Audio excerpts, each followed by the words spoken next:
lightweight men's double sculls will follow directly. Switzerland, Czechoslovakia, the new French double, changed their order, Baruch and Nguyen, and probably two of the most famous people in world rowing in lane 4, the Ukrainians closest to you in the white boat. Good start from all crews. The O'Donovans looking at their new improved start. Normally they sort of hang on and come back. But there's Pierre Huan in the stroke seat of the French double, Olympic champion in this event with Jeremy Azou. Tom Baruch, who has been stroking this double through the season, in the bow seat. The man who was in the Cox pair. Strangely enough, it's not the sort of event you see someone come into the lightweight men's event, but Baruch got a bronze medal in that event in the Olympics in the lightweight men's 4, and he's best seen to fit in with Pierre Nguyen. So the O'Donovan brothers just going stroke for stroke there. Two of the most famous men in the world of rowing. Such characters, aren't they? I feel like they've brought a real life into rowing in Ireland. Such an interest back home in Ireland. They give some great interviews, these guys, and we've just watched them push through into first place as they come into halfway point of this race. Two crews going through to the semi-final.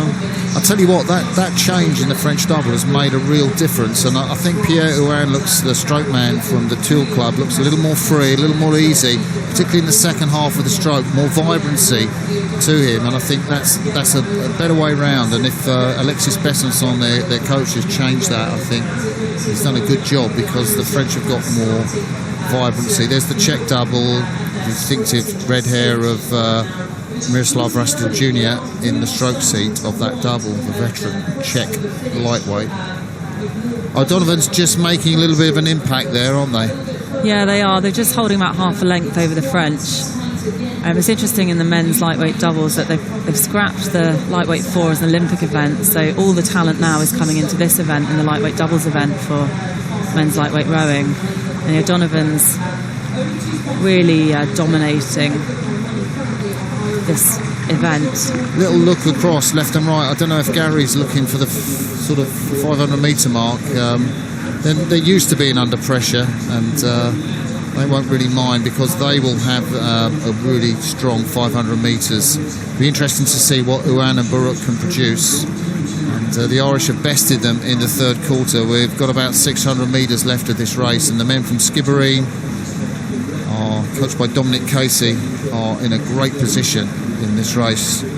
Yeah, they're fresh from their win 3 weeks ago in Lucerne. They've got to have some confidence from that coming into the final stages of this. They've got such a sprint in them that we've seen at previous regattas, so I'm sure the Irish will be very happy to see this crew leading the heat here. And this is where they wind it up. So Paul O'Donovan on the left of your picture in the stroke seat, 24 years of age, is really the powerhouse in this boat, the faster of the two single scullers. Gary, the bowman behind him, had to miss the World Championships through illness last year, the double scull. So Paul won in the single sculls, but they've been in great form, as you heard Kat say.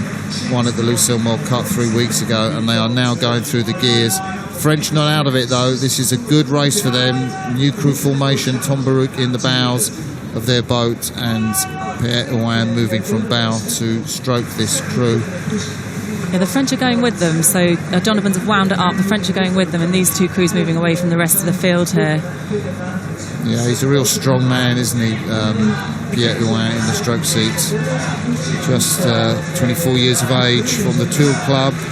Tom Baruch from Cercle Nautique de Versailles. We're hearing a lot of support for the Swiss here. They're back in 5th place at the moment. Not sure whether they're going to come back into a qualifying place. The O'Donovans still dominating here. They've got a length over the French crew, but these two crews now confident, clear water over the rest of the field. They've got 10 strokes to the line. The O'Donovans just relaxing a little bit. They can see the end is within sight. Good turn round there from Gary in the bow seat, seeing the finish. So Ireland and France taking those 2 spots through to the semi-final.